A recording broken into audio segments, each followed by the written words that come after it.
এটা হচ্ছে পরীর পুতুল, মানে সে তার পুতুলকে বাবু মনে করে। সে সবসময় তার পুতুলটাকে কোলে রাখে।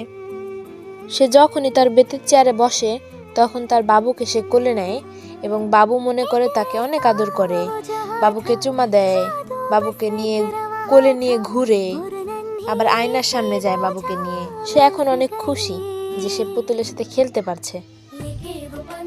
আর তার মতোই তার পুতুলটা অনেক বড়, তাই তার অনেক ভালো লাগে। এই পুতুলটা তার নানু তাকে কিনে দেয় এবং সে অনেক খুশি হয় পুতুলটা দেখে। তখন থেকেই সে এই পুতুলটা তার কাছে রাখে। সে এখন খেলা করছে পুতুল নিয়ে। পরি, এদিকে তাকাও, এদিকে তাকাও। তুমি তো কথা বলতে পারো, পুতুলের সাথে কথা বলো।